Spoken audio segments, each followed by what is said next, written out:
Hello నమస్తే welcome to ABN Andhrajyothi. నేను మీ Sravani. All India Democratic Women's Association వాళ్ళు 14వ సంవత్సరం నేషనల్ కాన్ఫరెన్స్ అయితే నిర్వహిస్తున్నారు. అది ఎక్కడో కాదు, ఆర్టీసీ భవన్లో. సో ఇక్కడ ప్రత్యేకంగా ఆర్ట్ ఎగ్జిబిషన్ అనేది ఖచ్చితంగా అందరూ చూడాల్సిన ఆర్ట్ ఎగ్జిబిషన్ అని చెప్పొచ్చు. ఎందుకంటే ఆర్ట్ అనేది ఒక మనసుకి రిలాక్సేషన్, స్ట్రెస్ని రిలీఫ్ చేస్తూ ఉంటుంది. సో ఆ ఆర్ట్ని చూసినా, ఆర్ట్ వేసిన వాళ్ళని కలిసినా కూడా మనసు అంతా ఎంతో ఆహ్లాదకరంగా మారిపోతుంది. సో ఆ ఆర్ట్ అనేది ఒక స్ట్రెస్ బస్టర్ లాంటిది. అందరికీ ఒక హాబీ ఉంటుంది, కానీ ఆర్టిస్ట్కి ఆర్ట్ వేయటం, ఒక ఆర్ట్ని చూడగానే దాని యొక్క బ్యాక్ హ్యాండ్ స్టోరీ కూడా తెలిసిపోతూ ఉంటుంది. సో ఈ ఆర్ట్ ఎగ్జిబిషన్లో ఏమేమి ఉన్నాయి అనేది పూర్తి వివరాలు తెలుసుకుందాం పదండి.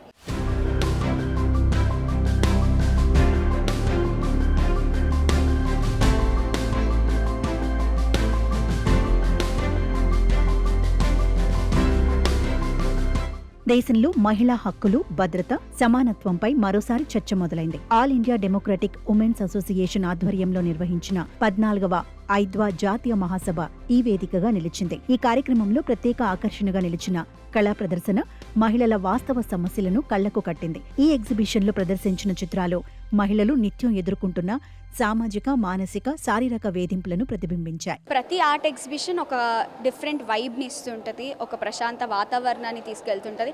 కానీ ఈ ఆర్ట్ ఎగ్జిబిషన్ మాత్రం ఒక ఆడపిల్ల కష్టసుఖాలు, ఆ అమ్మాయి పడుతున్న బాధలు, ఆవేదనలు అవన్నీ కాకుండా చిన్నప్పటి నుండి ఇప్పటి వరకు అమ్మాయిలు ఫేస్ చేస్తున్న ప్రాబ్లమ్స్ మీద ఈ ఆర్ట్ ఎగ్జిబిషన్ ఉండడం అనేది చాలా ప్రత్యేకంగా కనిపిస్తుంది. ఈ ఆర్ట్ ఎగ్జిబిషన్ క్యూరేటర్ అయితే ప్రజెంట్ మనతో ఉన్నారు. వారి పూర్తిగా ఏ ఆర్ట్ ఉంది అండ్ దేనికి సంబంధించిందో తెలుసుకుందాం. చెప్పండి. అంటే ఈ ఆర్ట్ చూడగానే చాలా ఎమోషనల్ టచ్ ఉంది. ఎందుకంటే బయట ఎక్కడ ఆర్ట్స్ని చూసినా కూడా ఒక ఎమోషన్స్ని ఫీల్ అవుతుంటాం, హ్యాపీ ఎమోషన్స్ ఉంటాయి. కానీ ఈ ఎమోషన్స్ ఏంటంటే ప్రతి ఒక్క ఆడపిల్ల ఏదో ఒక టైంలో ఫేస్ చేసిన ప్రాబ్లమ్స్ని మీరు ఒక ఆర్ట్ రూపంలో తీసుకొచ్చారు, చాలా గొప్ప విషయం. సో ఈ ఆర్ట్లో ఏమేమి ఉన్నాయి? యాక్చువల్గా నా పేరు ఫర్జోనా ఖానూన్, నేను క్యూరేటర్ని. దీన్ని క్యూరేట్ చేసింది కిరణ్ కుమార్, నేను ఇద్దరం కలిసి క్యూరేట్ చేశాము. ఇందులో మెయిన్ విజయరావు గారు డైరెక్టరు, నేను ఆర్గనైజ్ చేసింది మల్లు లక్ష్మి గారు. ఇది యాక్చువల్గా మేడం గారు ఏం చెప్పారంటే, మనము ఫేస్ చేస్తున్న హెరాస్మెంట్స్, మదర్ అండ్ చైల్డ్ ఒక బాండ్ అండ్ మూడ్ స్వింగ్స్, ఆ పెయిన్ని రిప్రజెంట్ చేసి అబ్స్ట్రాక్ట్ ఫామ్లో నాకు పెయింటింగ్స్ మొత్తాన్ని రిలేషన్స్, గ్రాండ్ మదర్, ఒక ఫిమేల్ ఏదైతే పెయిన్ఫుల్ జర్నీ చేసుకుంటూ తన లైఫ్ని సాక్రిఫైస్ చేసుకుంటూ మన సొసైటీని క్రియేట్ చేస్తుంది, అది చూపించమన్నారు. ఈ వర్క్లో గుడ్ అండ్ బ్యాడ్ టచ్, ఈ టచ్ ఏ విధంగా ఉంటుంది ఫ్రమ్ చైల్డ్హుడ్ నుంచి స్టిల్ యంగ్ ఏజ్ వరకు, ఆ పెయిన్, అది ఆ ఎమోషన్ని అచ్యుతాన్ని చేసింది. దాని ఫీలింగ్ని, ఎమోషన్ని అది పెయింటింగ్ రూపంలో, ఒక గౌన్ రూపంలో చూపించింది ఫిగర్ని. అది పెయిన్ని రిప్రజెంట్ చేశారు కిరణ్ కుమార్ గారు. ఎట్లా సాడ్ ఫీల్ అవుతారు అని రియలిస్టిక్ ఫామ్లో, అండ్ అది కూడా మెకానికల్ ఎలిమెంట్స్ ఎందుకు పెట్టారంటే మెకానికల్గా అయిపోయింది పెయిన్ కూడా జనరల్గా ఇప్పుడు అందరూ, అది చూపించారు. తల్లి శిశువు మధ్య ఉన్న అనుబంధాన్ని చూపిస్తూనే మహిళల మనసులోని అంతర్మదనాన్ని, భద్రతపై వారికున్న భయాలను కళాకారులు తమ బ్రష్ల ద్వారా ఎంతో బలంగా వ్యక్తపరిచారు. ముఖ్యంగా మహిళలపై జరుగుతున్న అణిచివేత, అసురక్షిత వాతావరణం, హక్కుల ఉల్లంఘన వంటి అంశాలపై ఈ చిత్రాలు సమాజాన్ని సూటిగా ప్రశ్నించాయి. ఒక రోడ్డు ఊడ్చే అమ్మాయిని మీకు దూరంగా చూస్తే రోడ్డు ఊడ్చే అమ్మాయి క్రిస్టల్కి ఒక బ్యూటిఫుల్ ఫామ్ని రోడ్డు ఊడ్చే ఉమెన్ కూడా బ్యూటిఫుల్గా చూపించారు. ఎందుకనంటే ఆమె జర్నీ చేస్తూ మన సొసైటీని క్రియేట్ చేసింది. ఆ విధంగా ఇది మూడ్ స్వింగ్స్, మనం ఎట్లయితే హెరాస్మెంట్ తర్వాత ఫేస్ చేస్తున్నది అబ్స్ట్రాక్ట్ ఫామ్లో చూపించాము. ఆరెంజ్ కలర్లో సెలబ్రేషన్, పెయిన్, డార్క్ గ్రీన్, ఒక గ్రాండ్ మదర్, ఒక ఆర్టిస్ట్ని వాళ్ళ మదర్ లేకపోతే తన లైఫ్ మొత్తం సాక్రిఫైస్ చేసి బర్న్ అయిపోయి ఉంటుంది చీర, తన ఓన్ చీర మీద ఎంబ్రాయిడింగ్ చేసి ఆమె పోర్ట్రేట్ని డిపిక్ట్ చేసింది ఒక ఆర్టిస్ట్. దెన్ మనం ఎంత పెయిన్ ఉన్నా కూడా ఆ మోస్తూ మనం మూవ్ ఆన్ అయిపోతూ ఉంటాం, అచీవ్మెంట్ చేసుకుంటున్నాం. ఆ పవర్ని, ఎక్కువ వెయిట్ని చూపించడానికి ఇందులో మదర్ అండ్ చైల్డ్ యొక్క ఒక ఫస్ట్ మంత్ నుంచి 3rd మంత్ దాకా, 9 months దాకా ఎట్లా స్లోలీ బాండ్ టైఅప్ అవుతూ ఉంటుందో అది థ్రెడ్స్తో ఆర్టిస్ట్ చూపించారు. అండ్ ఇది కౌ డగ్తో చేసిన వర్క్. ఇది మెన్ ఆర్టిస్టు. నందు అని. ఈ ఆర్టిస్టు తను పుట్టిందే నార్మల్గా అందులో పుట్టింది ఏంటంటే పేడతో చేసిన ఇల్లులు ఉంటాయి కదా, అందులో డెలివరీ అయింది ఆయన. అక్కడ స్టార్ట్ చేసి ఆమె మిషన్ కుట్టి తన లైఫ్ని మనీ పంపించి ఇప్పుడు మాస్టర్స్ చేస్తున్నాడు. ఇప్పుడు నా 10 మందికి ఆయన ఇన్స్పిరేషన్. ఇంకో ఆర్టిస్ట్ తన బస్సులో జర్నీ లైఫ్ మొత్తం చాలా లాంగ్ ఉంటుంది, స్కూల్స్ మొత్తం 2 hours అనమాట. తన బస్సులో జర్నీ చేసిన ఈ ఇమేజ్ని డిపిక్ట్ చేస్తూ మ్యాపింగ్ చేసింది చూడండి. అదే ఆర్టిస్ట్ అక్కడ డ్రెస్ మీద చేసింది తన ఎక్స్పీరియన్స్ని, బస్సులో గుడ్ టచ్ బ్యాడ్ టచ్.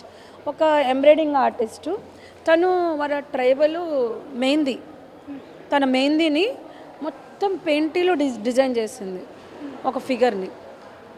ఓవరాల్గా ఏంటంటే ఒక ఫిమేల్ తన లైఫ్ మొత్తాన్ని ఏదో విధంగా పెయిన్ ఉన్నా కూడా, ఎంత సఫర్ అయినా హెరాస్మెంట్ అయినా కూడా జర్నీ మాత్రం ఆపదు.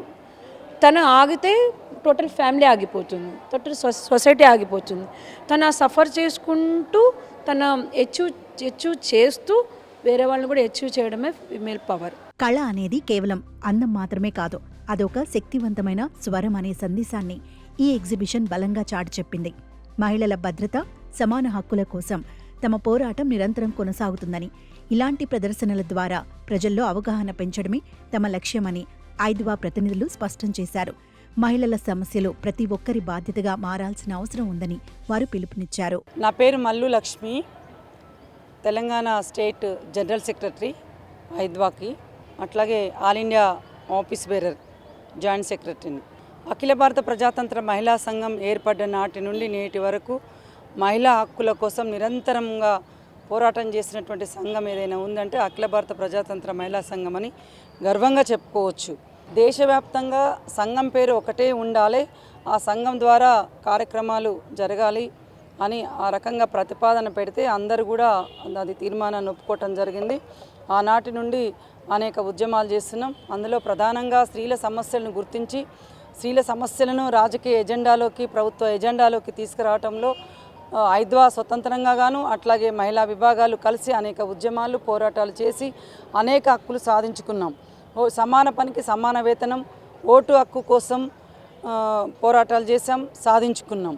తర్వాత లైంగిక వేధింపుల చట్టాన్ని, ఆస్తి హక్కు చట్టాన్ని, 498A చట్టాన్ని, నిర్భయ చట్టాన్ని, స్థానిక సంస్థల్లో మహిళలకు రిజర్వేషన్లు, ప్రధానమైనటువంటి చట్టసభల్లో 33% రిజర్వేషన్స్ కావాలని పోరాటం చేసి సాధించుకున్నాం.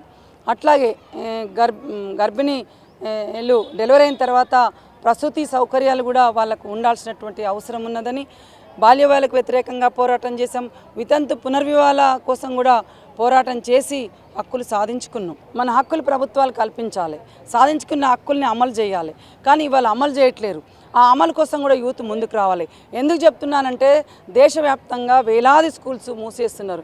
మూసేసిన తర్వాత ఇవాళ ప్రైవేట్ స్కూల్స్కు వెళ్తే ఇవాళ ఎంతమంది చదువుకోగలుగుతారు? విద్య ఖరీదైపోయింది, వైద్యం ఖరీదైపోయింది. అందుకే యువతకు చెప్పదలుచుకున్నాం, విద్య వైద్యము హక్కుగా ఉండాలి. విద్య వైద్యం ప్రభుత్వమే నిర్వహించాలి. ఎల్కేజీ నుంచి మొదలు పెడితే యూనివర్సిటీ వరకు కూడా ఇవాళ ఉచితంగా ఇలా ప్రభుత్వాలు అందించాల్సినటువంటి అవసరం ఉందని డిమాండ్ చేస్తున్నాం.